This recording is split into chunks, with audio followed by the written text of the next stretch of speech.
Okay, hello everyone, and welcome to the second episode of UK League Chat.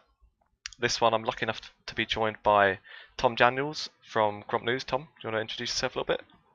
Hello, my name's Tom Daniels from Gromp News, and I write about the UK scene in League of Legends through my website called Gromp News, and I'm happy enough to chat about some UKLC promotion, relegation, drama, everything in between, really. It's all kicked off, hasn't it? So that's what we'll look to go over then. So we've obviously had this last week the main promotion stage. We've got our new teams in the UKLC for summer.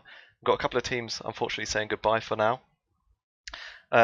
Before we get into that then, obviously you've got a bit of news, Tom, that we saw on Twitter the last few days as well for Gromp News. Do you want to just explain what that's about? Yes, so I started Gromp News last split on the. I actually decided to actually write articles and interviews for players and coaches to basically hype up the UKLC. I did it last minute, and then it's gone pretty well. I'd say it's garnered quite a lot of attention to the point where I basically wanted to see if I could explore other regional leagues as well, along with staying with the UK and the UK being probably the one which I would report on mostly. And so we were happy enough to get Joe Santoro, who is from America but has wanted to write about and do interviews in League of Legends, and he found the website and basically decided that he would happily do a regional league, and we decided to work together to do the Superliga Orange, another LVP league, and a league where we kind of realized a lot of the UK scene is slowly starting to go. There's a lot of players. We'll probably talk about it a little bit later, but a lot of people which have shifted from the UK scene to the SLO. So we decided to join them essentially. And with this new writer, it allows me to get it. So just expanding a little bit, but staying still with the UK roots, especially for me. I'll be the main reporter for the UKLC. Yeah. Perfect. Sounds good. Can't wait to see more on that, really.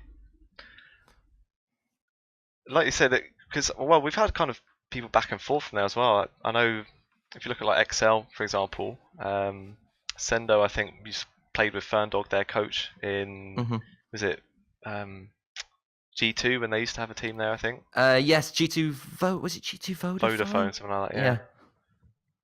Yes, I believe he did. A lot of crossover, and I think we've already had a couple from Diabolus have gone. Hansen's gone, hasn't he? I think, and and I think Hado was in. Yeah. Pad is now. I think it's 6/10 or Existence. He's the new head coach for them. There's a couple others as well, but quite a few of I think are joining the SLO, which is really interesting. It's seeing. Hopefully, it does come the other way as well. But obviously, with how good the UK scene done, everything's going to change. I think in this summer split.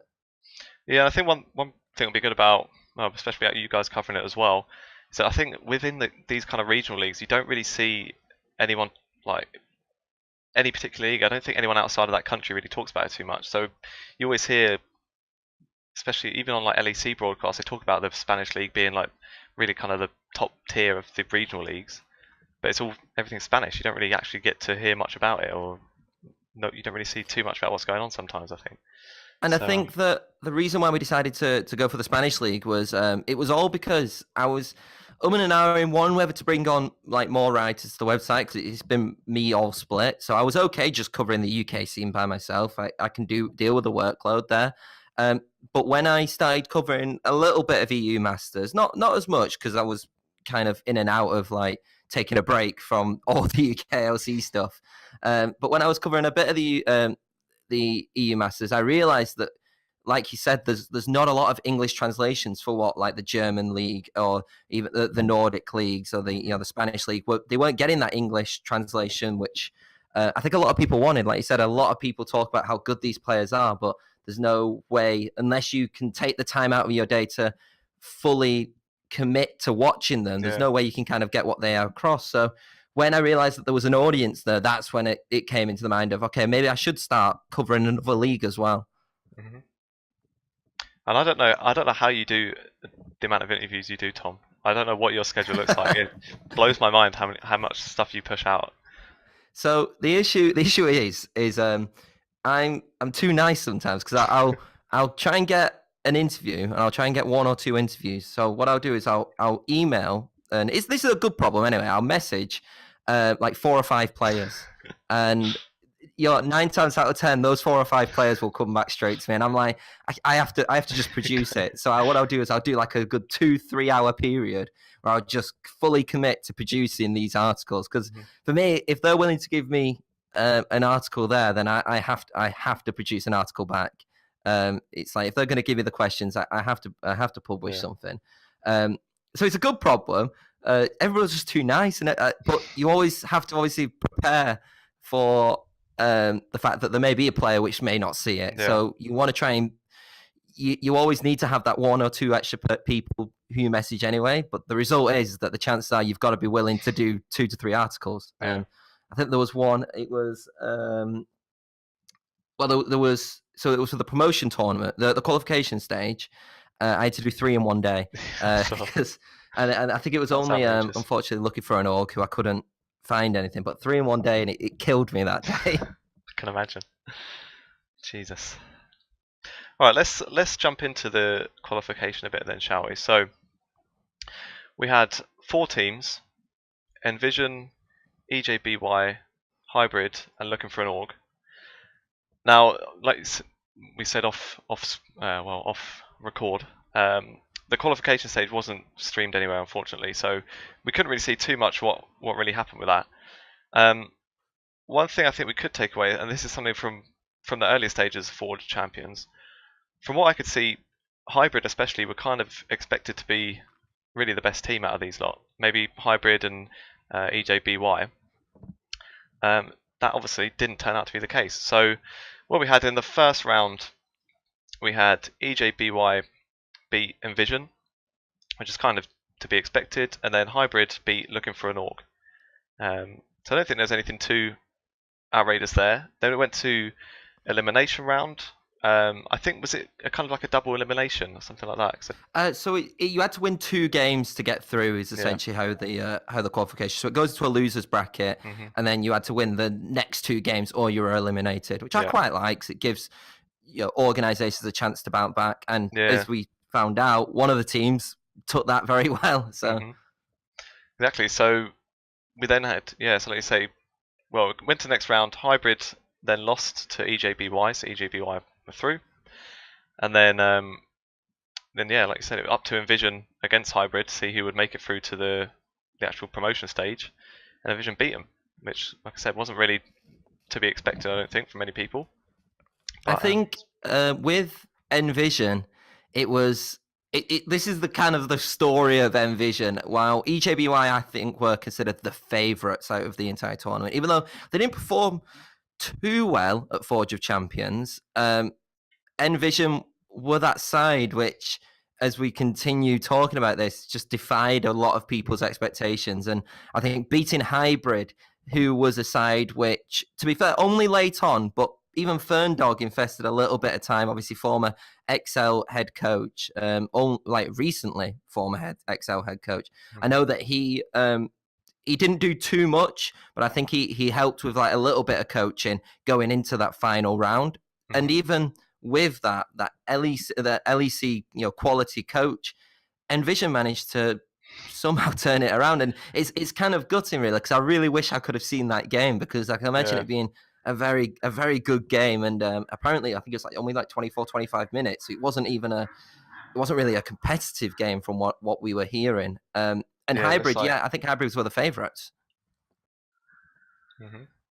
And Hybrid were the only team to beat a Forge of Champions side. Envision as well. They had a sub jungler as well, didn't they? Infinity wasn't there. I don't think was their main jungler from Forge of Champions. I think it was like 30 minutes or 40. Well, they had less than 24 hours to pick a new jungler. Essentially, New Delicious couldn't, for some reason, compete in the tournament. And Infinity, after doing I spoke to him in the promotion stage about how this happened. He's very close with 3Z3. They've been duo queuing. Who's the mid laner of Envision? They've been duo queuing for about 2-3 years now. So it was kind of like a smart choice in the end, even though people didn't know this jungler too much. they kind of went for someone who was comfortable with at least one of the players in the squad, and it paid off. Infinity, you could probably say, was one of the better players throughout this entire qualification and promotion stage. Yeah, exactly. As we'll get to, I mean, if we start talking about the promotion stage now, like you say, Infinity was really, I'd think probably the best, the most, well, across all the games was probably the most consistent for Envision, most consistently, well, like not really carrying, but had the most impact, I think, in a lot of the games. So if we start with, I mean, the first series, so the way the format was, again, was kind of a double elimination. So we had Bulldog against Envision, obviously Bulldog coming from the relegations from the UKLC. And then the winner of that would face the winner of either Darkspawn or EJBY. So those two winning teams would go off and have their own kind of final, and the winner of that would then automatically be in the UKLC next year, or next split. But the two losers would then have kind of a loser playoff, and whoever won that would face against the loser of either either of the winning teams that didn't win that final. Kind of a bit confusing, but the second winner / first loser. Yeah. So yeah, that first. It's a lot easier to explain, like when you people have watched. It's like when I was very confused when I saw it at first, a bit like with the LEC. Obviously the LEC did a very similar thing, Juggernaut match. I was very confused until I saw it. I was like, actually, it's incredibly simple, really. Just if you're trying to explain it, it's long-winded. If you see that, just a picture of it, it kind of makes more sense. So yeah, that first series we had Bulldog against Envision. Of course, Bulldog coming in as the favourites. They were the ones that were in the UKLC, and as we said, Envision playing with a sub jungler as well. Now the fact that Envision had not only were obviously a newer team anyway, but had just got a brand new jungler, their kind of cohesion, their synergy looked miles better than Bulldog. If you were to watch that match with name tags off and guess which team had been playing together for 5 months, you would no way say that was Bulldogs. Oh, 100%. It was like I would have considered, like, going into this promotion stage anyway. I thought Bulldogs were the favourites, like, for the entire. I thought Darkspawn were looking a bit iffy. They weren't looking great in the UKLC. Bulldogs are kind of like I gave a bit more leeway to, because they had these problems throughout the UKLC with fielding a starting roster. But this was their starting roster. This was what they would have considered their strongest roster. And Envision, like you said, I think they outplayed them. And it wasn't just outplaying like a skill matchup. It was outplaying in terms of a team and how they played as a team. And even though the fact that, like I said, Infinity and 373 are duo queued quite a lot, that still it wasn't just them two who were a team. It was all of them. And like I said, having spoken to people around it, it was they basically said that at Envision there was no egos. There was no egos going in. There was no pressure, and so it was kind of like there was no expectation for them to do well. And they said that actually brought them closer together.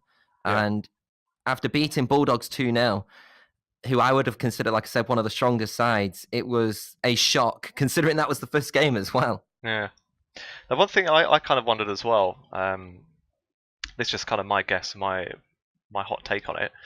You've got these promotion teams obviously trying to get in the UKLC, and you'd imagine from either of the teams that go through, they probably at least tried to keep the roster together. That's the roster that got them in. But the way things work in the UK scene, where players' contracts are usually just for the one split, you've kind of got a situation where these promotion teams are fighting to get in, whereas the teams that are playing for relegation, chances are they probably won't even be there in the next split anyway. Even if their team, if they stay in the UKLC, they'll probably end up swapping rosters around anyway.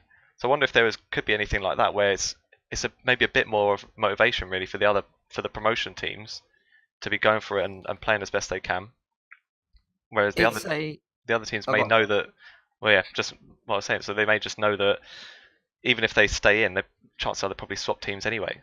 So I wonder if it's a really weird situation. I do agree with what you're saying. Like some of the Bulldogs or the Dartspawn players' minds would be on the fact of, if they even, like you said, get out of promotion, are they going to stay there? I think there would still have been a couple of players in that in those lineups which I could see of staying on and everything like that. But with Envision, like I said, I think it was the fact that they're fighting to get a spot where Bulldogs are kind of fighting to keep their spots, and not even just keep the spot in the UKLC, but keep the spot as like a competitive UK scene player. And I know for a fact that Bulldogs were very confident, and they were very confident going into this, and that they had practiced a lot. After speaking to, I think it was the cat I spoke to, who's can't think anything better than me. I think he's a really nice guy, but even they said that they were practicing a lot, and they were scheduling around exams, which is another major thing. Is that a lot of these players don't do this for a living unless you're one of the academy teams. So you kind of got to schedule real life events to League of Legends. So, and they were saying that they were taking the time to prepare, and they seemed like they were ready. And I kind of bought into the hype from speaking to some of the players that they were going to do it, but then something just happened, and I don't know what. And it wasn't even. Neither of the games were really even close, to be honest. I wonder if they could have maybe even been a bit complacent. There was times, I think, some picks that were a bit too easy for Envision. There was one point in game one where I think it was the bot lane, the cat and is it Koki yes. Yeah, were literally just backing in the Baron pit, and and Envision just kind of walked in, saw him. Oh no, actually I think no. I'm getting it the wrong way around. This was Spark and UK Meal Deal. We're playing Zaya Rakan, and they were just back in the Baron pit. Spark got killed, and they actually lost Baron to Bulldog at that point. But I think that was just too far in the game actually. By that point, Envision were already too far ahead. Even with Baron, Bulldogs just couldn't really do it. Like Envision weren't perfect, and if you watch the game, Envision weren't. They did play like sometimes like a side where they had that communication, but Bulldogs also played like that, and I don't think swapping Ego Speed and Tolan did that much as well. Yeah. That was their sixth man, and I know Tolan played Alawi, yeah, which is obviously a big Tolan pit. Didn't really do much, and Infinity especially worked around that and basically just thought, well, if you're going to play that pick, then we're just going to kind of get you out of the game. And it once as you know, with Alawi, once it gets to 25-30 minutes and he's not really gone into the game that much, he's not really that viable anymore. Definitely. So that goes to game two then. So Envision took game one. Game two, like you said, Ego Speed swapped out Vitolium, brought out the Alawi. Obviously, it wasn't really the impact that they'd really hoped. I'm looking at the match history now, 2-6-1. Not much of an impact. I remember the jungle difference in this match was huge as well. Infinity for Envision was playing Hecarim. There was a point, I think, I forget what kind of minute it was, but there was a point where Hecarim had his Triforce finished, he had a Sterax, he had his jungle item finished, and Cornell had his jungle item and then like half of something else, like half his next item, and it was just a ridiculous difference in their power really. I'm looking at even the gold numbers now. Cornell finished the game 7.5k gold. Infinity's Hecarim 14,000 gold. Like it was just ridiculous. And when you're that strong as Hecarim, you could as soon as you see the other team, you could just go in, and as long as your team's behind you, which Envision were, again, I think there's maybe something where, like you say, there wasn't that much pressure on them, so no one was really scared of anything. They weren't scared to team fight. As soon as someone got engaged, they just all went for it, and everyone was fully committed every single time. And I think one thing which you see a lot of was that Hecarim from Infinity, and he was unbelievable on that jump. I think there was this wild card with Infinity, and it's the fact that because he hadn't played for Envision in the qualification. Well, he played in the qualification stage, but not many people got to see that anyway. that there was kind of that unknown entity. So how we didn't realize how good this player would be. So you wouldn't know to ban the Hecarim, which proved to be a very, very deadly pick for him. You know, you wouldn't think of putting your strategy around that. And it was, I would say, a lot of what Infinity did, especially in the earlier games, which swung it for Envision. Mm-hmm. And I absolutely loved seeing it. I mean, he got the MVP. It's like you can't deserved it. But even talking about like what I said earlier about the team fights as well, there was a point on Drake in the second game. So 3Z3 was on Azir, and he kind of dived into Bulldogs, did the Shurima shuffle back. I think it got like 3 or 4 people in it, and weirdly enough, those 3 ended up kind of split from the rest of the team. So he was behind them. The rest of the team was on the other side of Bulldogs players, and again, I don't know if it was sort of coordination issues that they were having, but watching it myself, I'm not a coach or anything, so maybe I'm wrong. It looked like they could have just turned and killed 3Z3, and then probably Bulldogs might have cleaned up the fight afterwards anyway, because it was a great ult from Azir, so they were chunked out anyway. But they kind of just started going at Envision's front line of like the 4 people that were at Drake, and it was just weird. It seemed like, I'm not sure, they weren't all on the same page, or maybe they're not sure if they've got any sort of shot calling issues they've been having, something like that. I really don't know. For me, it felt like that was the turning point of the game, I felt, for one. And I felt like that was because there was part of me which maybe thought Bulldogs wanted it, and then once you've committed, you've kind of got to fully commit, and then they didn't. It was like they wanted to get that Inferno Drake, and suddenly it felt like they didn't know what they were doing. And at that point, that's when MVE were like, oh, we'll just attack them. And that was game over. I think there was not that decisiveness to actually say, if you're going to go in, you know. Like you look at, and I don't like single out players because obviously it's a little bit difficult, but when Canal goes 078 on, you know, it's not a great stat to have, is it, really, in a professional game? Because but it really shows as well that the difference between the junglers, and also like I said with Tolium, didn't really get into the game that much. Nobody really stood out for Bulldogs, and nobody really took that game, especially when it was, you know, it was even really for what, the first like 10, 15, going before that Inferno Drake. I thought it was quite even. Yeah. And it was that shot calling mistake which allowed Envision to take the lead and then slowly and surely just win the game. They never made any critical mistakes then after that Envision, which I thought was very, very impressive for a new organization and a new team. Yeah, so then that was another game then, one for Envision. So that got them the 2-0.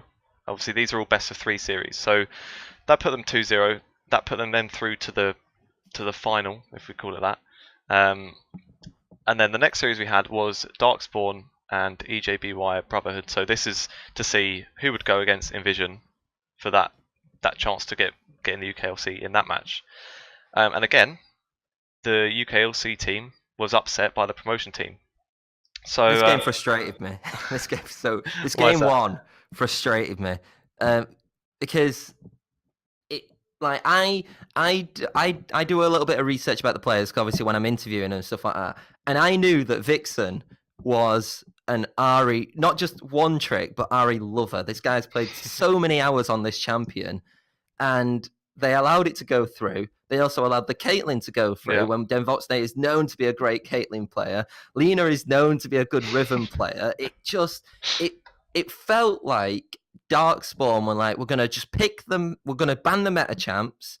And I think generally they thought, oh, well, we're going to ban the Morgana because Denvoxnay's not going to pick the Caitlyn without the Morgana. This guy's brilliant at Caitlyn.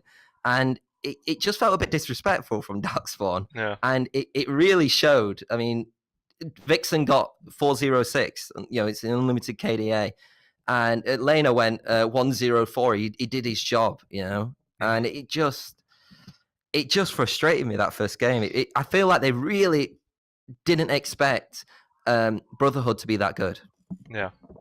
Well, like you say, it may even be. Well, that is weird with the bans. I don't know. Maybe they could have maybe had the mindset that these guys are kind of one tricks, but surely when they're playing as a team, they'll at least try and play the meta, and they thought they could just leave them open and kind of get away with it. But obviously that didn't happen. And I think Voxy, especially in this series, I think for me was probably the MVP across it. Obviously, the second game, eventually they did ban the Caitlyn, I think. I believe so. They learnt their lesson from that one, I think. And then he picked Vayne in that match and was just ridiculous again. But we'll get onto that one in a minute. I think is it Psyche? Is that how you pronounce? Yes, yeah. That's how I've been saying it. So yeah, Psyche for E9 as well. His Karthus was a real pest, I think, that game. And he always is. It's like the most, like, it's just the most sad thing to watch when a Karthus is like fairly fed, and you see a team fight and it looks like it's gone okay, and then you just see the Karthus ult come down, and everyone just knows they're screwed. It's an EU special at this point, isn't it? It's starting to become like like Tristana, you know, like when you see EU players on Tristana, especially UK players. When you see an EU player on Karthus, you're like, okay, there's something going on because of Jankos and because of players like, I even tried it at MSI Jankos, but it didn't work out as well. But again, he picked the Karthus, and I think the comp, in terms of, like I said, I think this was lost at the draft by Darkspawn, like completely. I just didn't like what Darkspawn were going for. And on the opposite hand, E9 basically thought, let's just pick our comfort picks, beat them with that, and that gives you the psychological advantage going into game 2 as well. There's probably even another case of just the pressure wasn't really on them. They're not expected to win. Let's just play what we're comfortable with and just play their kind of natural game, and that's what they did, and it worked really well. Well, I know that with E9, they really thought they were going in this thinking that they were favorites. Is what I've been hearing, and even though they didn't have an organization backing them, they had their own expectations to try and do it, and these were players which weren't even going to qualify. Like 30 minutes beforehand, they locked in their jungler to go into the Forge of Champions tournament, and then I think even Vixen had turned down UKLC sides to join, because he was unsure whether to balance with his exams, because they're all going through exams and everything like that. And then he decided last minute, let's do this. Got the team together, and it shows that unlike Envision, where I think Envision were more of a team, they weren't really a team. They were just all really good players, is what I'm trying to say. And that kind of shows because of the fact that they are not backed by an organization. They were players who basically all wanted to make a statement.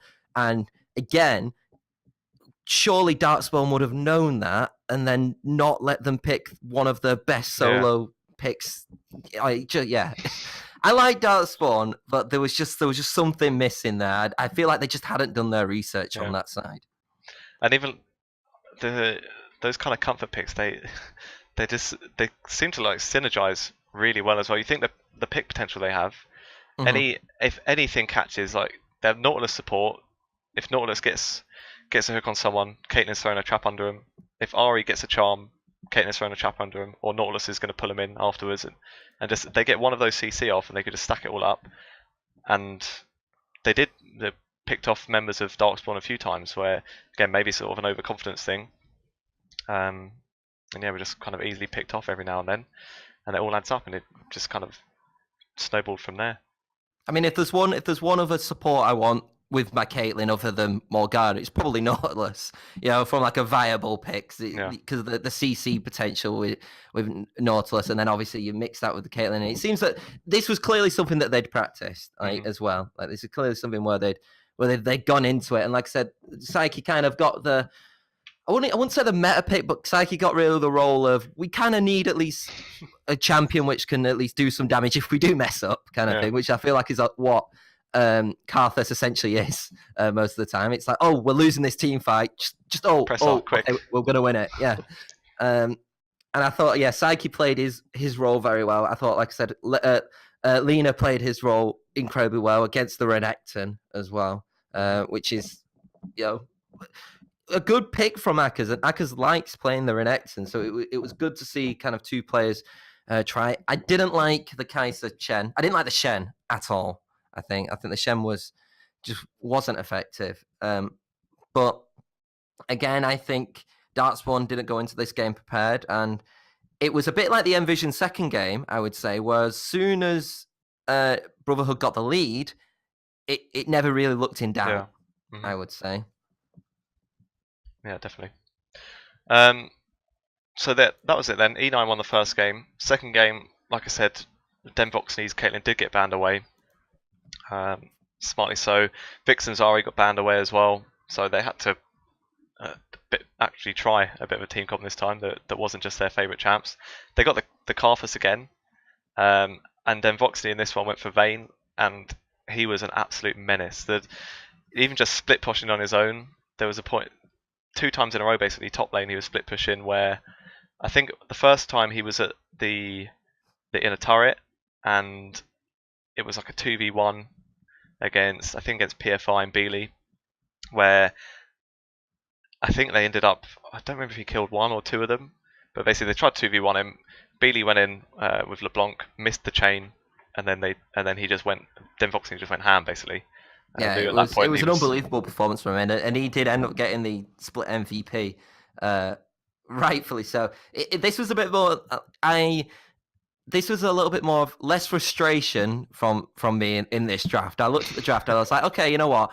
Darkspawn have learnt. They've banned picks which they think that they wouldn't be really good. Obviously, they banned the Ari as well in the second ban phase. They banned they still banned the Morgana, but they banned the Caitlyn as well. They banned the Morgana and the Caitlyn in first ban. Yeah. That's the only thing I didn't understand. While Morgana's a great pick, there are a lot more of other supports which Shazen could have gone for. Yeah. Even Brotherhood banned the Nautilus, which I didn't fully understand again, but it is a very viable meta pick. But this was a lot more down to the quality of which both teams had, not really the fact that everybody played in solo picks. Because Beely got the LeBlanc, and Beely's pretty good at the LeBlanc. So, and I thought Vixen again on the Orianna again didn't die in this series. Yeah. But it was Denvoxney who was the star, and again Psyche a little bit less effective on the Karthus, but still did his job. Exactly. And yeah, there was Denvoxney did it twice. There was another one. I think he was getting the inhib, and it was like 1v3 that time, and it was like watching like a solo queue highlight montage or something. It didn't look like something you should see in an actual semi-professional match. Mm-hmm. I believe it was like 25 minutes roughly. I think he killed the Varus, and the Rakan, and I think he took the inhib. Yeah, and he was just 1v3 in top, and then they sent like 3 people to try and kill him. Can't do it, and the rest of E9 just pushing up mid and just outclassed. Really, I don't think there's anything they could do once they didn't shut down Denvoxney and you put that many people up there. You're kind of screwed, really.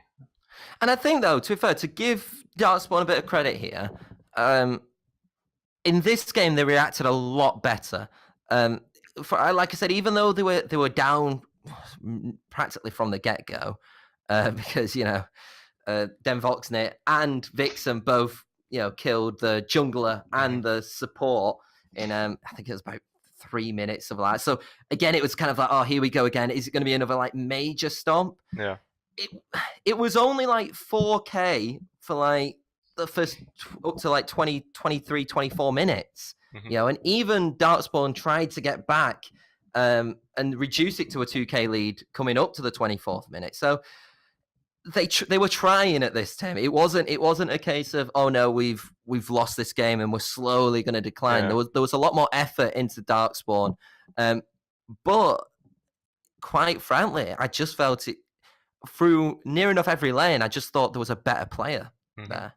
I thought Shazen played better than what Fastlegged did.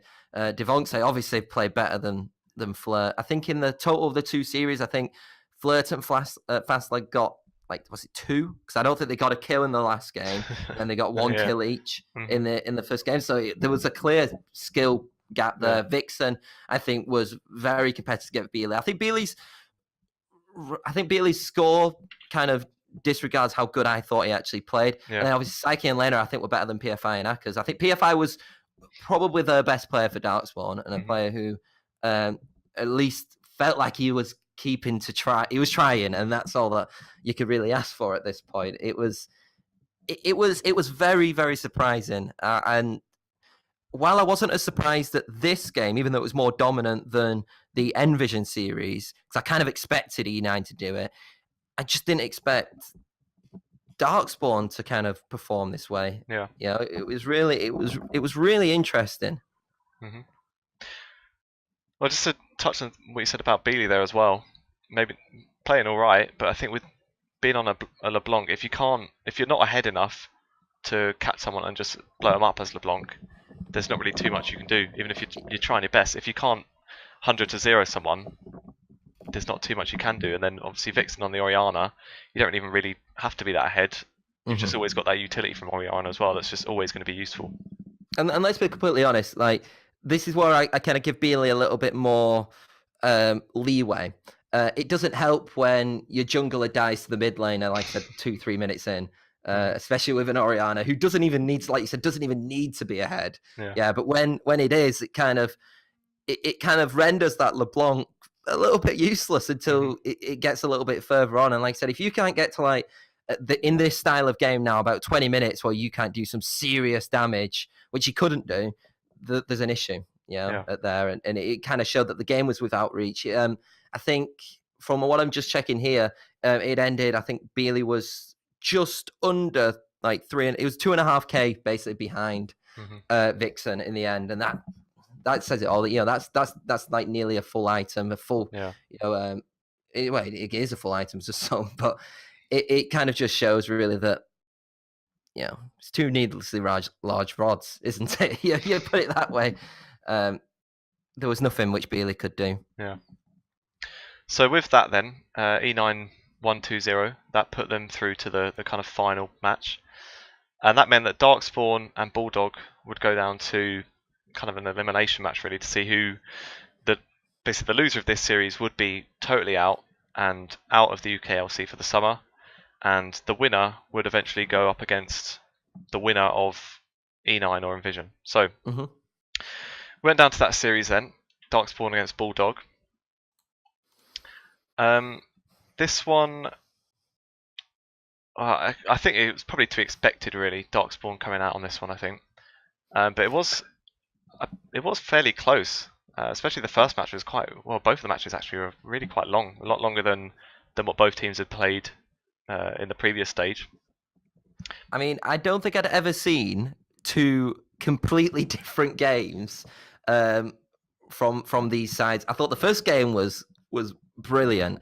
I thought it was high octane. It was fast, but it was fast for a 40-minute game. Yeah, there was 43 kills in this game in total. It was a brilliant game to watch, and to be quite honest, I don't think Darkspawn were going to come out of this victorious, especially when you look at the fact that they were 5K down at 28 minutes, and then they kind of went back, won a fight, and then it went back down to 5K at like 30 odd minutes, and then eventually when gold kind of comes irrelevant, around, I would say, probably about that 35-36 minute mark, that's when most people have built a lot of the items which they need anyway.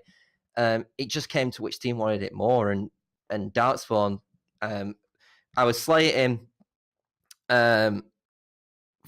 I was slating Akers not really doing too much in the games previously, but on that Ornn, I think it was brilliant. And I've never seen an Ornn beat a Kennen in lane before. Yeah. Like, well, I think it was Orcs on the cast saying that I think he said he'd messaged Shikari to see who should have won that. Basically saying, should the Ornn beat the Kennen? And he just said, no way. It's like, well, when it got to more the team fight and the Orm became like the more the team oriented, obviously Ego Speed managed to get back into the game a lot more because I think it only finished like about 1,700 gold between the two, and it was very similar farm. But that early game was just rough. It was really rough, and that was the only, I would say, positive thing though of Darkspawn during that early game, because I thought that Bulldogs were so much better than Darkspawn in the early game without actually being definitively like ahead. I looked at that, and probably in about 10 minutes in, I was like, yeah, no, if we go through the trajectory of what the open teams have been doing, you generally look at the graph, you think, okay, they're going to probably win. They're just going to slowly win. But it didn't happen. And then it came very back and forth. And I really enjoyed this game, but I think Beatley really showed up, and like we were talking about, Beatley wasn't the worst player in that side, and then you put him on that rise, and I think it was the greatest thing, and that won him the game, I would say. Well, they were losing their Nexus at one point, I think, or near enough, and then Beatley just saved it really. And that was, I think, I think they were losing their Nexus like a couple of times. I was like, how aren't they losing this now? And Bulldog had Baron before. That was after a team fight where Ego Speed's Kennen was useful, which is obviously in team fights where he's probably at his most useful if you can get a good ult off. And he did, and they had Baron. They were destroying the Nexus. But I think it was that point, Beatley just about kind of saved it, and then the inhib respawned, and they had to kind of back off anyway. But then just from there, obviously Darkspawn took it back, grinded out, and I think probably the reason why it may be so bloody is just both of these teams lost the last series. They knew they had to win this one. So the first game coming in, both teams just went all out. And it was just, it was more than a kill a minute for the whole game. And I think you can't discredit, like, going into the drafts. You can't discredit the drafts. They were very similar. I thought it was very even. Questioned Quinnell on the J4 in the last game, performed it in this game. But again, I think it was just one of those where you could slowly see it when it reached that 35-minute mark. Even though Bulldogs were getting an inhib, you could slightly see that actually Darkspawn have got the better team fight, I think, if they can execute it better.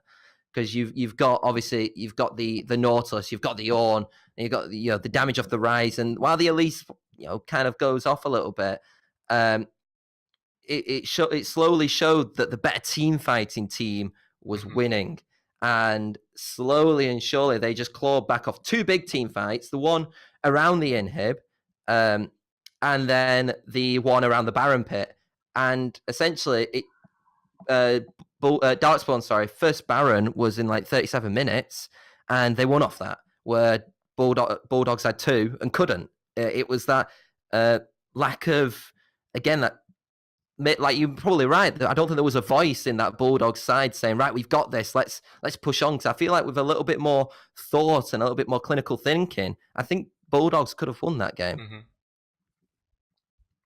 Yeah, definitely. And then, so like we said, really, Darkspawn eventually did take it, and then this second game was very different. Yeah, and not. I wouldn't like to say more boring. It's not really more tactical, always more exciting tactical. To see more kills. That's the way to say more thought out and methodical. When it's like 30 minutes and like there's one team's got like 100 gold lead, and you're like, teams aren't really doing much at that point. Like, I'm pretty sure through like 30 minutes, I think there was less than, let's have a see, 3, 4, 5, 6. There was 7 kills in 30 minutes. Very tense. Very, very tense game. Both teams just were probably too proactive. But again, especially for Bulldogs, if they lose this game, they're relegated. And this is an organization which is a big organization in the UK scene. They're not, no offense to like Envision or Hybrid, but Bulldogs have been around the UK scene for a long time, not just in League of Legends, but in multiple other esports. So there was probably a lot of pressure on these players. And again, they subbed out Ego Speed and put on Tolium, and I feel like this was a bit better considering the game which he had on the Kennen wasn't by far the greatest, but I just don't think the swapping of the top laners again really made that much a difference. Yeah. And eventually, after like 30 minutes, we finally got to see which team was about to win. So yeah, it was really that, just even the whole game for 30 minutes, and then just one or two team fights that Darkspawn won, and then that was it. They won the game, and it It was wasn't like, well. even when Bulldogs got the inhib in like I think it was like 27 minutes, 28 minutes. Even then, I was like, well, yeah, they've got the inhib, they got the Baron, but they've not really got much out. Like they didn't have much. And even then, I was like, well, they had the inhib and they had the Baron the last game, and that didn't turn out too well. So I think I was a little bit less subdued when they got all this stuff. And I think I was right to in the end because it didn't turn out too well for them. Yeah. So Darkspawn did obviously go on to win that. That meant that Bulldog was the first team confirmed out, basically. So they're not going to be in the UKLC for summer.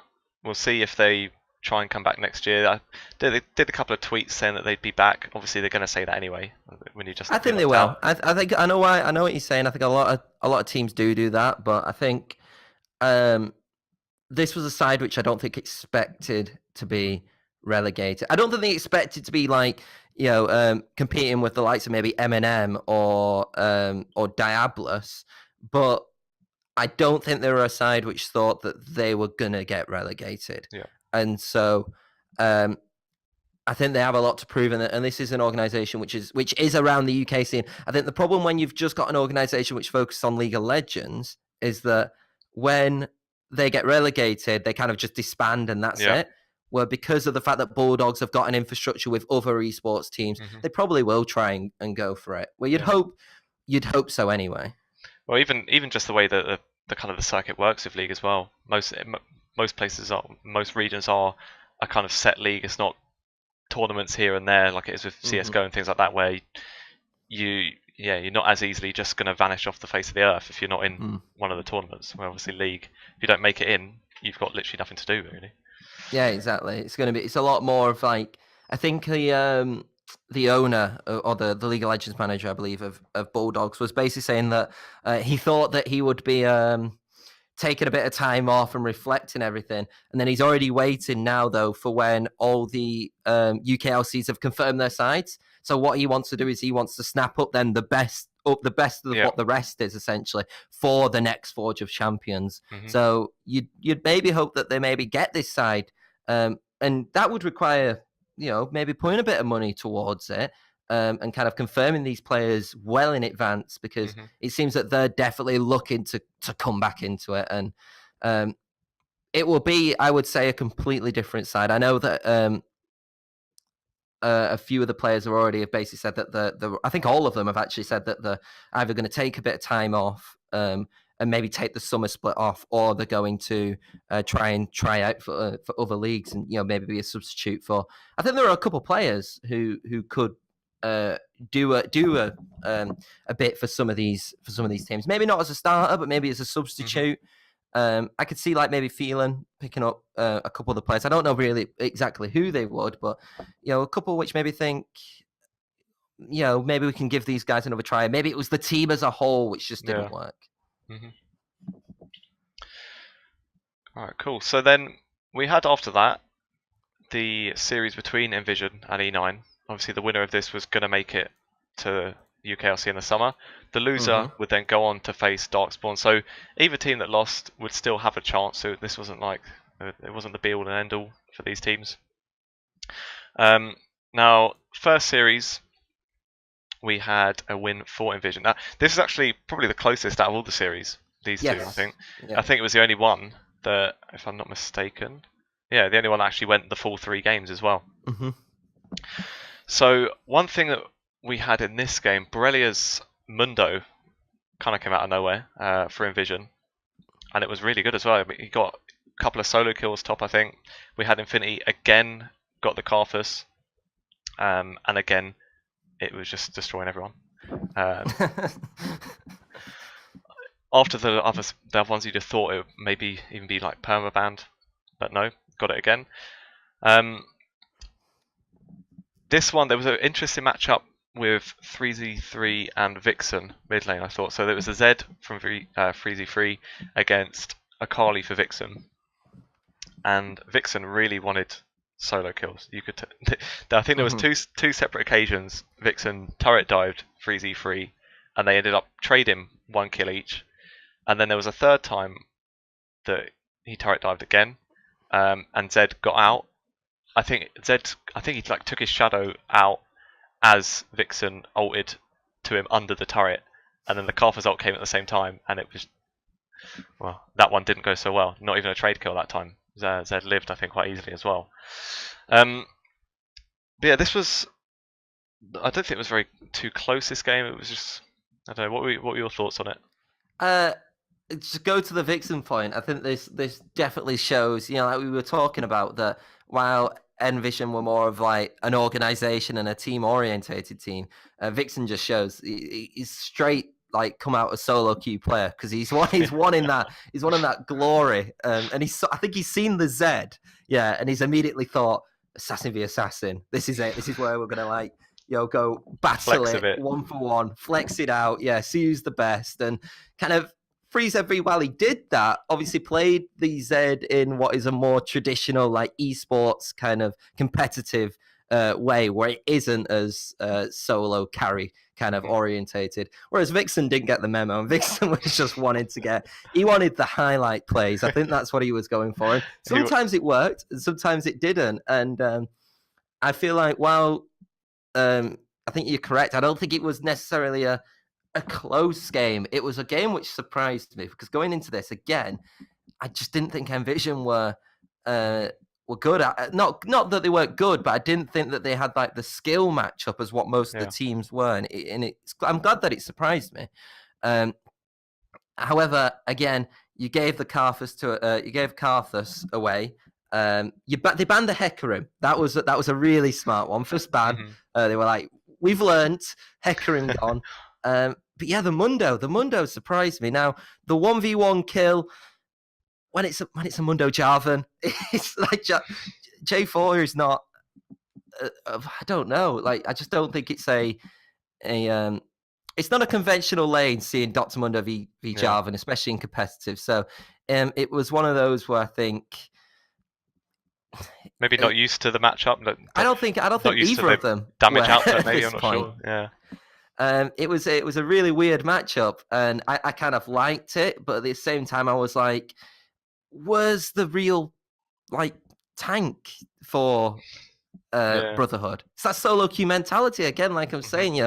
They've all picked these players really, which are quite flashy players in the time. Maybe Jarvan's it's a bit more utility, but you look at the other four, and those are champions which you look to try and get an MVP performance on, for example. And I don't think it worked. I think and those kind of champs, if you're not ahead as well, there's really not much you can do on those kind of champs. And I think it was just one of those where MVE have probably gone into this game with the comps which they've got, and have said, right, all we need to do is just play it safe, play it calm, play it smart, and we've won this game. If they had allowed Denvoxley, Vixen, Psyche to have got like multiple kills in the early game, I think it would have been over, because even though without the utility of the tank, I think that the damage would have been too much. But MVE knew that, and they played it smart, and like I said, they played it well, and ultimately won surprisingly quite easily, I would say, even though it was a relatively long game. It's 28 minutes, so it wasn't a stomp, but it was just a slow burn, and you kind of knew at a point that MVE were going to win it, unless Vixen was going to pull off, or Denvoxley was going to pull off something unbelievable. It was just a good game for Envision, clean. Yep. I think again with Denvoxley as well, kind of target banned a bit. They banned away the Caitlyn, banned away the Vayne. They did the smart thing. Like, they banned the Riven as well away from Lena. They really focused, especially on those 3 bans, the players which they thought were a problem, and that shows research. That shows that they'd. I know it's really silly. Obviously, it's like, well, why wouldn't they ban these 3? But Darkspawn didn't. Was it Darkspawn? Yes, Darkspawn didn't do that. and they got punished for it. So obviously you look at it and you think, well, maybe it's a bit harder to predict these things. But they did the right thing in banning the champions, which they felt that they wouldn't be able to beat, and I think they were right to do that. Mm-hmm. Then the second game came around. This time the Colfus wasn't let through. It seems like any time the Colfus is let through, someone picks it and they win. So yes, they took a smart option, E9, of banning this game. Mm-hmm. This one, again, target bans. Well, this time from Envision, target bans on Denvoxney. Caitlyn and Vayne were taken again. They banned the Riven again. They banned Lucian as well. So three ADCs AD bans on this guy. Denvoxney's picked Trist, the UK Classic, and they just absolutely stumped. He got half the kills on his team that game. No one could really even jump on him as well. They had Zed on 3Z3 again. You'd think it's either him or maybe Vladimir, one of the two people that had a chance of jumping on the Trist and actually trying to delete her. I think the one thing not against Borrelia's Vladimir, but what kind of stopped him from doing that, I think, was Lina on the Jace was just literally spent basically the whole game split pushing, and Vladimir didn't have much of a chance to actually even be near the Tristana to try and catch her out. He just had to be answering the split push for the whole game pretty much. What were your thoughts on that one, Tom? I thought the way that E9 played that game was very smart in the way that it felt like they'd calmed down a little bit and thought, okay, let's kind of focus on winning a series as a team. And the way they did that is they fed Denvoxney early game. They got those early game kills, and I found it hilarious because as soon as I saw obviously Caitlyn, I saw Vayne, and then I saw Lucian. I was like, oh, he's gonna go Trist. I just in the back of my mind, just because I've seen so many UK games, I'm like, he's gonna go Trist, isn't he? It's like I don't even know if Denvoxney is good on Tristana, but I feel like it's the only one to really go for now. And then he picked it, and he absolutely he just performed very well on it. And it's not even this was a recurring theme throughout the entire series that then Denvoxney seemed just better skill wise than most ADCs which he was coming up against. Mm-hmm. Spark probably, I would say, gave him the biggest challenge out of everybody. And I think Spark really performed in the entire tournament. But Denvoxney, again, didn't give Spark any chance. Mm-hmm. It's against a Zyra Khan. You'd expect a Zyra Khan, in my opinion, even though it's a Trist Thresh, you expect a Zyra Khan to be doing better in that lane, especially in the early game. And the way that they stopped that was Denvoxney was like, well, I'm just going to kill you, really quick succession. I'm going to kill you in about 3 minutes. And it wasn't even killing the Rakan. I'm just going to kill the Xayah. Xayah then obviously struggles a little bit then in the early game because then you've got not a Fed, but you've got a gold advantage on the Tristana. And it was not over from there, but that, along with the fact that Lena played it smart, and a 0-3-3 score is such a underwhelming score, but you have to have watched the game to have seen how he played. He played the Jays perfectly, and that was, I'm just going to stay away from everybody. I'm going to basically drag Borrelia around in this massive circle. So Borrelia couldn't go and help anybody because he was too worried about Lena then getting a turret. So about time that Borrelia would then go to the turret, Lena had already then rotated then to try and help his it was beautiful. I thought how Lena was playing. I wish there was like a heat map, right? And it kind of showed how Lena was playing that game. I thought it was really smart. Psyche went undefeated on the J4. And Vixen played nice. he didn't try and be as flashy as what he was in the first game. It was a completely different style. Yeah, because it was exactly the same matchup as the first one, but just not as many free turret dives that he was trying. And I mean, with the Tristana for Denvoxney as well, I don't even think Envision's comp was that bad to try and jump on that. You got the Hecarim, you got the Zed, UK Mildew on the Rakan. They was engaged there, but it was just after the first few minutes, she got a few kills early. And anytime they actually tried to pick her off, they just died. I mean, there was points 3Z3 got the Z ult on her, and they just kind of brushed it off. Thresh is obviously great to be able to peel for Tristana as well, and just whoever went on her, they would just kill them back, and she'd be fine. So after those sort of early kills, they just didn't see much that they could do. They tried everything they could, and it just wasn't enough really. It wasn't through lack of trying. They definitely tried to kill Den Voxney, and just to point out, obviously this was Infinity on the Hecarim, who had quite a lot of success on that champion, and was kind of no, I wouldn't say useless, because it's not useless because of his own fault. It was useless by the fact that Brotherhood couldn't allow him to get into the game. Yeah. I think that was the story of this entire game, is that it was basically Envision trying to get something, but E9 just wouldn't allow it. And E9 was just more focused on getting the objectives this time, not really getting the kills. And you could tell really 16-7, it's not a massive kill game, really. It's probably the average of what you'd expect, but it was more the fact that it was objectives, and that's what they were going for, and that's how they thought they would win the game. And when you've got, like I said, you've got a Jace who's great for getting objectives, you've got a Tristana who's great for getting objectives, and then you've got the shutdown potential from the abilities from the Thresh, and then the J4, and then obviously the Akali. It was a really well-worked team content. They executed it perfectly. It wasn't even Envision's problem. Like, they didn't have any issues. I just thought E9 were better. So E9 took that one in the end then. And then came the third match. And for anyone listening, if there's anyone that hasn't watched any of these games, and there's one game that you want to watch, this is the one. I mean, of course it was fun to watch, but it was also really sad to watch. So what basically happened was, we've got Lina again picked the Jace. So Brillia picked the Vladimir. Lina took the Jace again. And 3Z3 was on Azir in mid. And what they've basically decided is, we don't want to play Vladimir into Jace again. In the first match, Jace he basically got the first item, Executioner's Call in, so Vladimir obviously cuts the heals, and Vladimir wasn't as useful. So they had the idea to swap Azir to top against the Jace and let Vladimir go mid. And E9 they just bullied 3Z3. It was a bit sad to watch, honestly. It's one of those where I don't think I've ever seen someone in a match, not even, I don't know, not to say tilted, because it wasn't even like 3Z3 was making mistakes or anything. It's just they just camped him for like the first 10 minutes. He had, I got some notes I took down.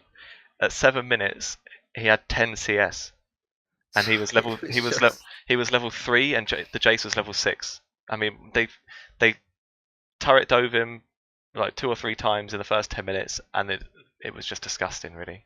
I mean, it was hard to watch sometimes. I think it was one of those where it's really difficult, because I understood the reasoning to put the Azir in the top against the Jace, and have the Akali with the Vladimir. I understand that, but it just felt unfair. It's like, you know when you're playing a solo queue game and you see the jungler just ganking one lane, and you go on all chat and you always hear like, there are other lanes, and perma gank top, and then they know straight away that's the trigger to keep ganking them. I feel like that was happening all the time. It was rinse and repeat. There was a time when literally 3Z3 was dying in the top lane. Psyche was just staying in that jungle, waiting for him to teleport in, and then killed him straight after. Like, it was how you shut. It's perfect way of how you shut off an Azir. That Azir was then, all that Azir could do was just eventually, when he got to the ult, use the ult to try and give it to UK Medio. But I don't. The one problem I have with this was the fact that I don't think Infinity should have been on a Zac. I just don't think it was when obviously second ban phase, when the Hecarim wasn't banned in the first phase, despite him having a bad game, we've seen that he's been good on that champion. Do you just go for the Hecarim again? Well, I get the Zac, because obviously it's the need for a tank, but Nautilus wasn't banned in this game. So why could you could have maybe seen UK Media go on to the Nautilus and then have with the Nautilus and the Hecarim again, but this was cruel. This is a cruel game, and despite how good we've talked about Envision of being this team and this org, again, the quality from E9 was to be shown, and it really made me think. Actually, this side can do something. I think in the UKLC, and it got and obviously this was the game that got them promoted. We saw a Yana, like a Yana I thought the Yana was great. It was a great pick. Just tried to keep. It's a little bit similar to the Tristana game where it was like, let's just try and keep Denvoxnay alive. And what better person, maybe Bara Soraka, than using the Yana to do that as well. Yep. So I mean that game then, that was after sort of 5-10 minutes, it was pretty much over. It did go on until about 25 minutes, but I don't think there was really any way back. Like you said, Freezy on these, he actually got off a couple of decent ults, but by that point they were just so far behind it couldn't really lead anywhere. If anything, it was just kind of putting E9 closer to the rest of his team and just giving them a hand in just killing everyone really. So E9 won that one. That meant that they were through. They were in the UKLC, and that meant that Envision dropped down to the call it maybe the losers final. So you had Darkspawn against Envision. The winner of this would be in the UKLC, and the loser is out. Okay, so then next game, first match between Darkspawn and Envision. What were your thoughts on it, Tom? I thought the main thing I took out of it was how different Brelia was on the Vladimir in this game than what he was against E9 in the previous game. We were talking about in the previous game where Brelia was kind of being dragged around the map. Where in this game, he was a lot more effective on the Vladimir. And it was kind of like, I don't want to say like a redemption, but it was definitely a step up in performance on the Vladimir. He kind of played the champion a lot better than we thought. And Infinity showed us that he can play Olaf as well, which is another champion which we found out that now he can play, considering not many people know a lot about him. He played that Olaf, I think, in a it was weird, really, to put it into perspective. It was kind of like a supporting role, Olaf, but still, like, I think it was effective. And Spark, I think, showed that he is probably UKLC quality. Yeah, the ADC difference was huge as well. If you look at that gold difference, 6,500 gold by the end of the game, and it was only a 25-minute game. There was the whole Envision as a whole were 10k gold ahead. 6,500 was just from Spark against Flirt, so that was a huge difference as well. When there's a solo kill again, 3 minutes in, and it's in that bot lane, it's Spark killing Flirt. There's now, obviously, all these players are top class players, but something just didn't seem right with Darkspawn's bot lane in this entire series. Like Flirt and Fast Legged, I think are quality players, but I don't know if it was just the occasion which got to them, or maybe lack of preparation. But something just didn't seem correct in how they were executing some of the champions which they had. If you get me. And I thought that Spark and UK Media showed up, and it was won in the bot lane, along with kind of dominating performances elsewhere. I thought Spark was unbelievable in that kind of scenario. It's a lot better than the game which we saw against Brotherhood. But really, this game was close-ish in terms of gold, but I think as soon as there was the team fight near the Inferno Drake, or near the, I think it was, to get the Inferno take, and there was another team fight to get the tower. I think that was when you kind of saw it being only one-way traffic, and it showed, really. Yeah, so Envision took that game. Then second game, Borrelia got his Vlad again. And it was even more influential this time, 7-1-6 across the whole game. And it was Spark again got the Kaiser as well after he carried the game before that. So I'm not sure what the thought process was in the pick and bans to give them back to them again. But it wasn't a good idea in the end. And all I know is that I was incredibly wrong about the Zac with Infinity. So in the previous series, I was like, why are they picking Zac and Morgana when there's Hecarim and Nautilus available, which we've seen them use, yeah. And you know what? They showed it. Infinity went 2-0-13 on that Zac. He had an unbelievable game. I was eating my words after any Zac game where I thought he didn't really do much. And again, I thought, why is UK Meal Deal doing the Morgana? I get it, but can you kind of figure things out? They figured it out and they executed their game plan perfectly. It was really while I was surprised at the beginning of the tournament to see Darkspawn lose the second game, I kind of expected Envision to win. Like as the tournament was going along, I kind of saw Darkspawn probably being one of the worst performers, bar a couple of top quality players, kind of not carrying a team, but helping the team get through Bulldogs, aka Beely. PFI, I thought also throughout the tournament didn't have the greatest of games, but I thought he was still decent. I just thought that Envision looked just a better team for the entire thing. And Brella, again, another performance. Unsung hero, I would say, in this series. Yeah. But again, it's all on Spark. Spark, again, gets the Kai'Sa and does the job. But you know what? Fair play to Darkspawn, banning out, again, the Karthus. They banned out the Hecarim. You could even this one as well. Jarvan as well. Like they heavily tried to ban out. And probably when they saw the Zac, they were probably like, oh, okay, well, we've seen him in the Zac game before. It wasn't too great. They've seen it with Zac Morgana. It was a very similar comp, actually, to the team which they lost at. And they didn't rotate it this time. That was always good. But they didn't need to. And it worked. Yeah. 3Z3 had a nicer game on the Azir than what he previously had. A lot of these, I think, were picks where they kind of picked, and it was kind of kind of to show people that okay, we got humiliated against E9, but we can play these champions, and they did it, and they executed it. And I think with that Brilliant as well, they kind of camped a bit. Aka's felt a bit bad watching that. Bit of revenge, bit of top lane revenge. I feel like it. Or maybe it's just they saw that. It's like I don't know. You see like the SpongeBob and Patrick meme of quick, write that down. they get camped in the last series. They say okay, let's give it a try, and then Aka's goes 1-7, and it actually worked.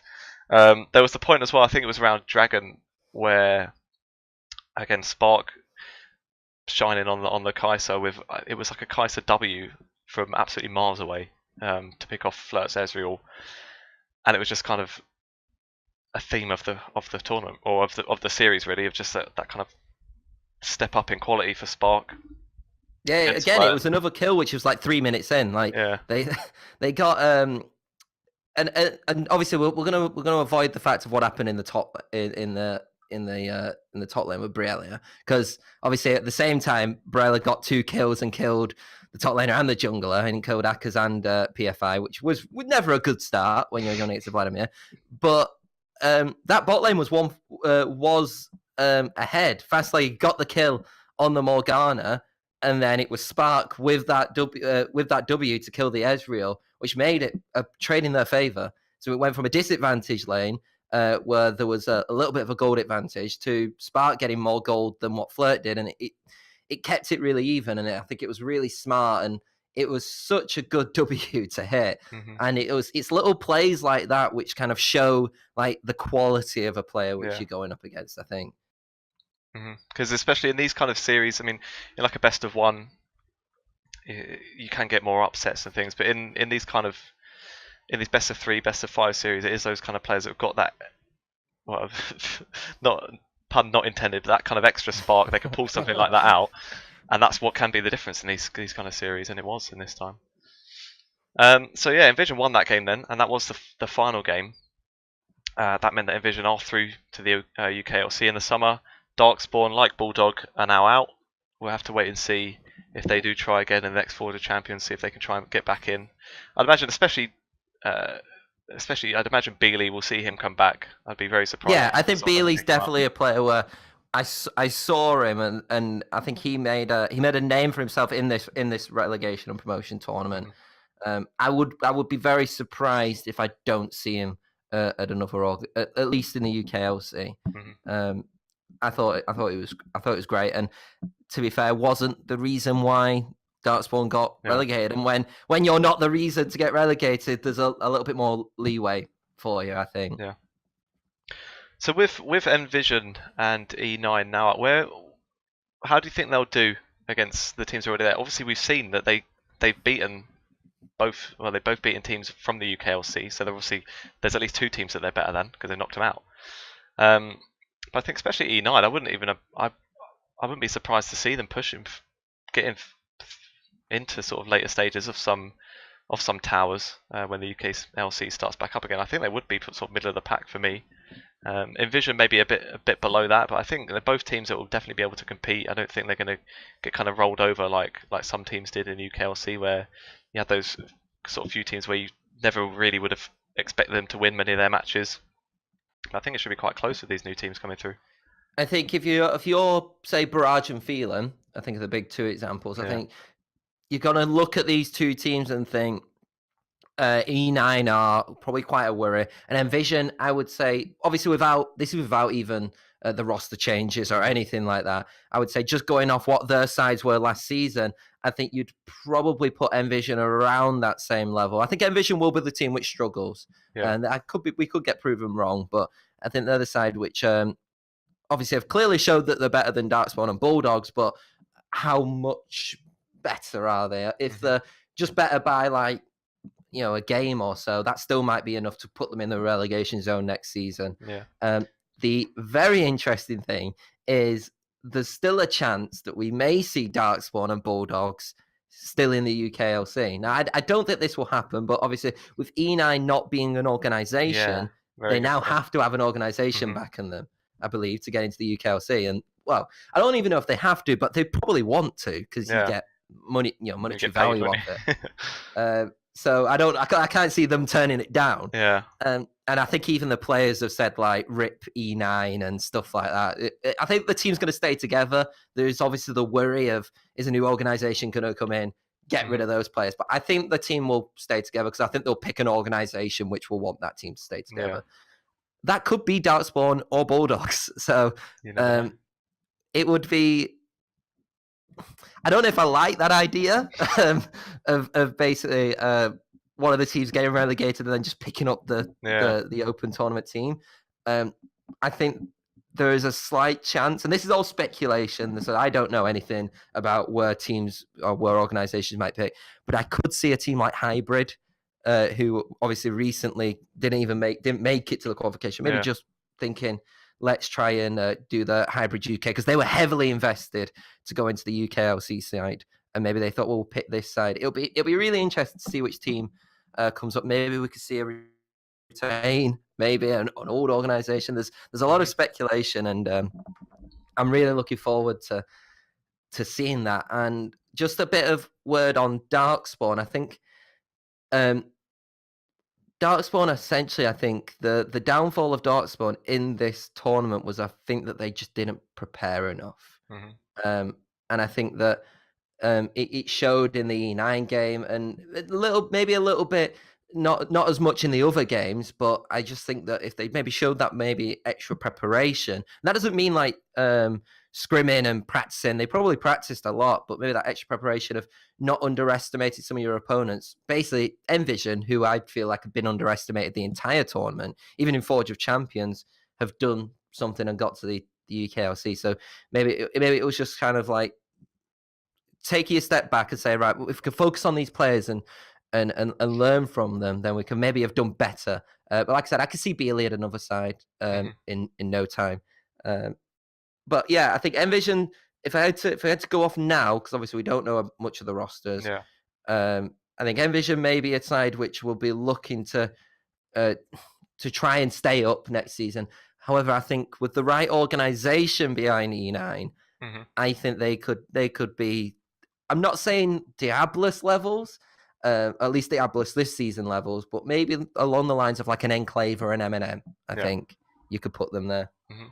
And I mean, there's nothing even set. Well, I don't know what the contracts would have been like if it would have been just for Forward of Champions or something, but there's probably a chance even some of the players from maybe from E9 or from Envision, other teams might even try and get them, especially like you say the kind of likes of Infinity for Envision. Like, a lot of teams I imagine are going to be making changes. I wouldn't see why someone's not going to try and pick him up. Obviously, he might prefer to stick with the team that he got there with, especially if he's like you say he's close friends with FreeZ3. If he stays, and they probably stay together, but you never know. I think there's more chance of this Envision lineup being broken up than I feel like with E9 at this point, because of how well E9 played as a team when they weren't even a team, really. Imagine if you had an organization around them with proper coaching and with a proper team around them. I think organizations will look at that when they're searching for that. I think they probably will stay together. However, I think you have to look at someone like Infinity. And I think you can imagine a lot of these, like you said, deals wouldn't have been like permanent. They wouldn't have, especially probably with Infinity. Infinity would have been definitely a last minute, addition into it. So, well, they couldn't have been contracts really into the summer because there's no guarantee they're there anyway. So yeah, exactly. So you kind of look at it and you think all of these players will probably get offered to stay at Envision. I don't think it's going to be the case of where Envision's going to just get rid of these players.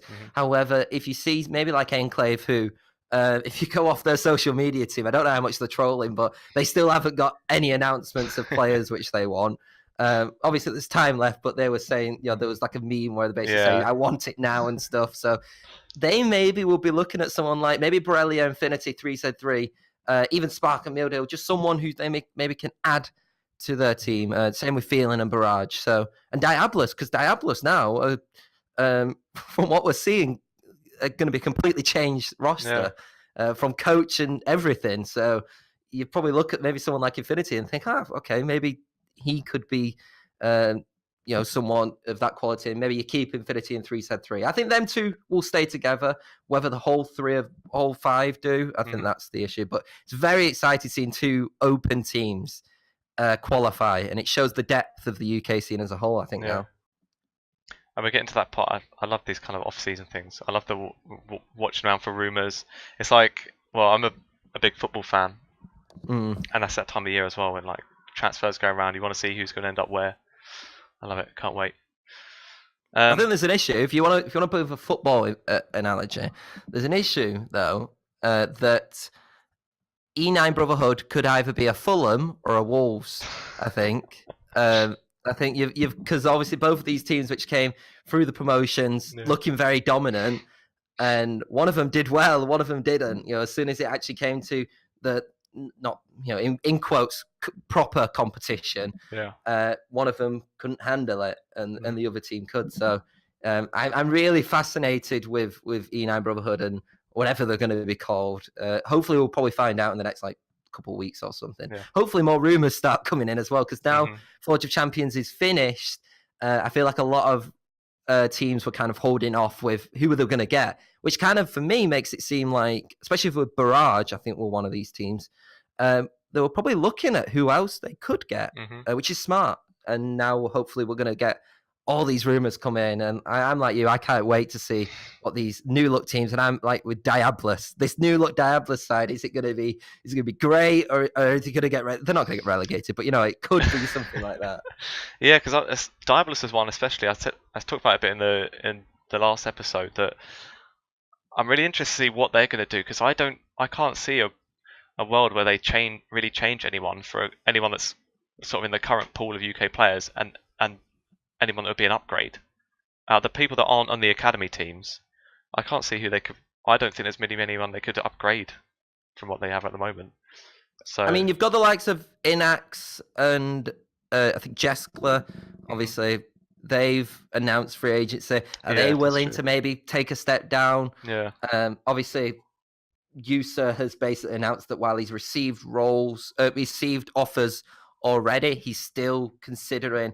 You would expect one of those offers to have been Diabolus as well, because they'd want to keep him, and maybe he just stays with them. It's all of one of those where I think a lot of players now have got offers on the table. They're just trying to pick their offer, and then once that offer's picked, I think we're going to see like a a flood of like loads of new players. Like it could be the case of user joins XL UK. They obviously hypothetical. User joins XL UK, which then joins Inax, makes Inax join M&M because Monk has gone to Diabolus. It could go anything like that. Dominoes, yeah. We'll just have to wait and see.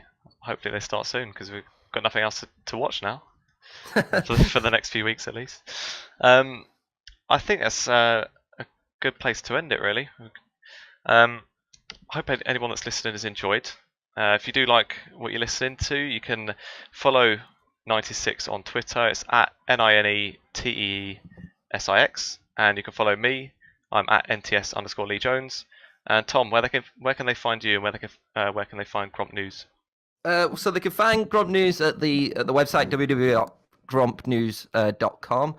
I believe. They can also, if that doesn't work, find me on Twitter at Gromp News. And if you want to just see me randomly tweet about what I tweeted about last night, Eurovision, then it's at the Tom Daniels. So some quality tweets there. If you're a big Eurovision fan. But yeah, that's about it. And like I said, we'll be continuing to cover the rumours. Hopefully, as soon as a player gets announced, I'm going to contact them straight away, trying to ask things, get questions, bring out more content for everybody. We're going to be starting the Superliga Orange content, hopefully in the next week or so. We're going to get some articles built up because that's starting in June. Not July, where the UK scene is. We get a little bit of a break in the UK scene, but the Super League Orange, I believe, is starting in around June time. So we're going to want to get some hype for that. And if you're interested in anything regional leagues, then just contact us. If you want us to cover another league as well, or want to write for us, I'm more than happy as long as it's for another regional league. So there you go. Perfect. And thanks for coming on, Tom. Been nice Absolutely chatting to you. Fine. And for anyone listening, be sure to subscribe to the YouTube if you're watching on there, and if you're listening on Spotify, then you can follow there as well. And that's it. Thanks for watching.